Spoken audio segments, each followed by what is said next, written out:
जय श्री कृष्ण। श्रीमद् भगवत गीता अध्याय 9 परम गुहा ज्ञान आगे सुनते हैं। हे अर्जुन, मैं ही ताप प्रदान करता हूँ और वर्षा को रोकता तथा लाता हूँ। मैं अमृत हूँ और साक्षात मृत्यु भी हूँ। आत्मा तथा पदार्थ यानी कि सत तथा असत दोनों मुझ में ही हैं। तात्पर्य, कृष्ण अपनी विभिन्न शक्तियों से विद्युत तथा सूर्य के द्वारा ताप तथा प्रकाश बिखेर रहे हैं। ग्रीष्म ऋतु में कृष्ण ही आकाश से वर्षा नहीं होने देते और वर्षा ऋतु में वे ही अनवरत वर्षा की झड़ी लगाते हैं। जो शक्ति हमें जीवन प्रदान करती है वह कृष्ण है और अंत में मृत्यु रूप में हमें कृष्ण मिलते हैं। कृष्ण की इन विभिन्न शक्तियों का विश्लेषण करने पर यह निश्चित हो जाता है कि कृष्ण के लिए पदार्थ तथा आत्मा में कोई अंतर नहीं है, अथवा दूसरे शब्दों में वे पदार्थ तथा आत्मा दोनों हैं। अतः कृष्ण भावनामृत की उच्च अवस्था में ऐसा भेद नहीं माना जाता। मनुष्य हर वस्तु में कृष्ण के ही दर्शन करता है। चूंकि कृष्ण पदार्थ तथा आत्मा दोनों है, अतः समस्त भौतिक प्राप्तियों से युक्त यह विराट विश्व रूप भी कृष्ण है। एक वृंदावन में दो भुजा वाले वंशी वादन करते श्याम सुंदर रूप में उनकी लीलाएं उनके भगवान रूप में की होती हैं।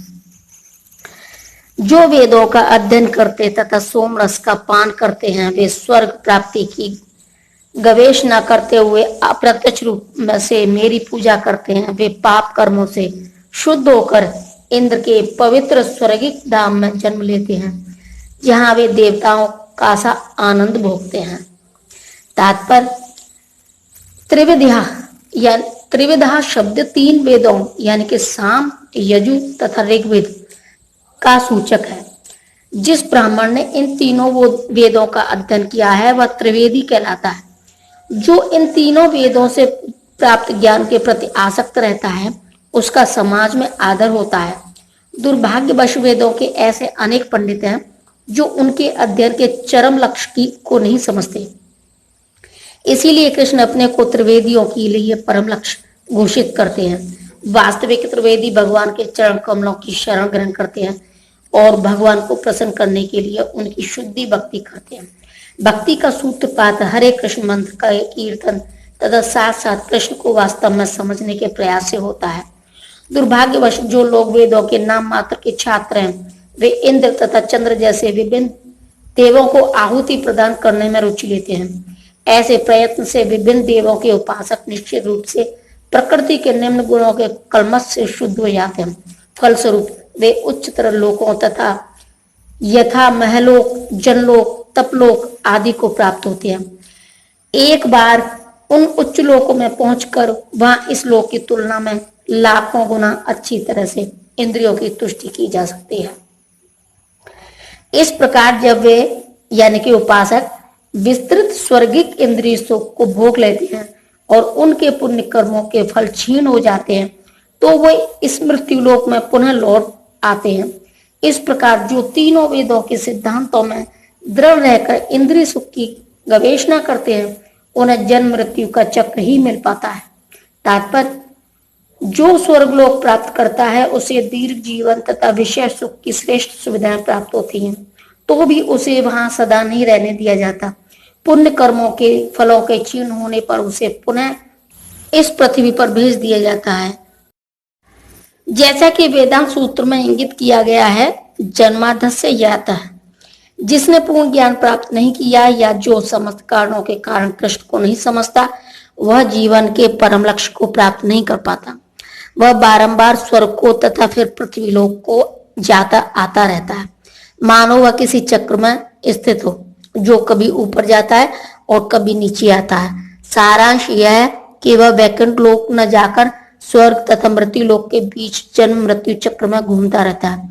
अच्छा तो यह होगा कि सच्चिदानंदमय जीवन भोगने के लिए वैकुंठ लोक की प्राप्ति की जाए, क्योंकि वहां से इस दुख में संसार में लौटना नहीं होता।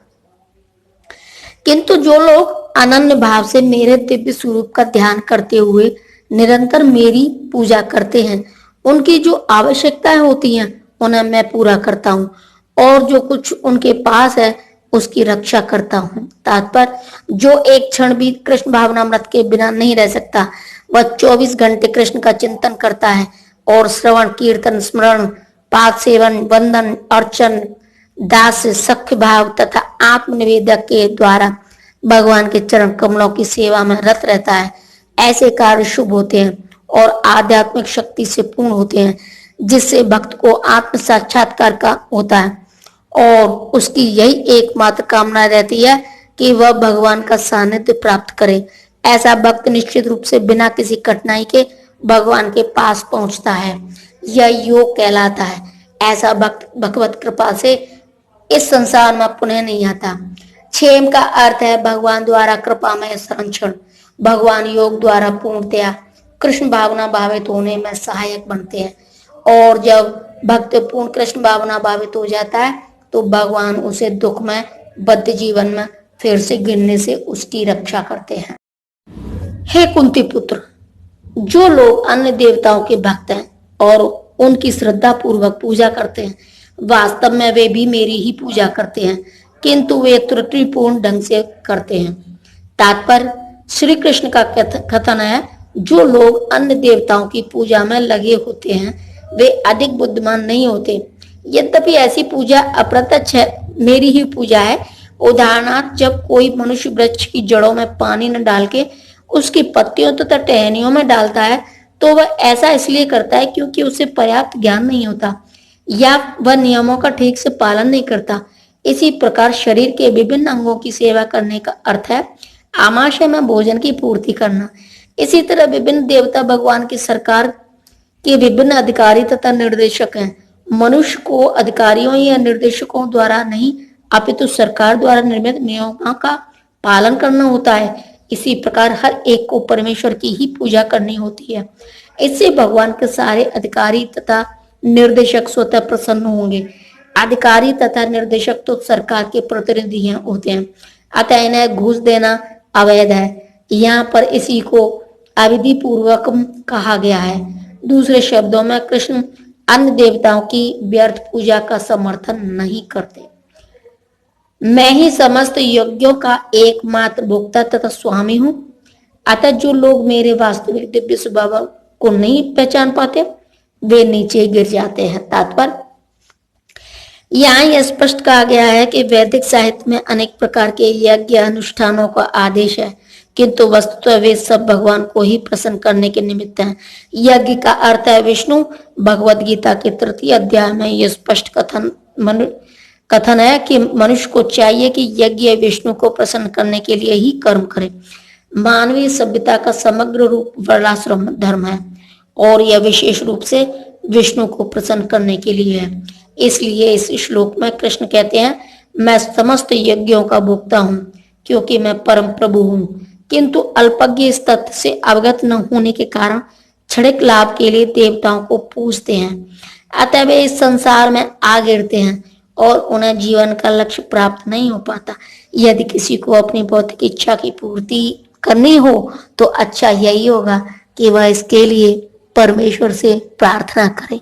यद्यपि यह शुद्ध भक्ति नहीं है और इस प्रकार उसे वांछित फल प्राप्त हो सकेगा। जय श्री कृष्ण।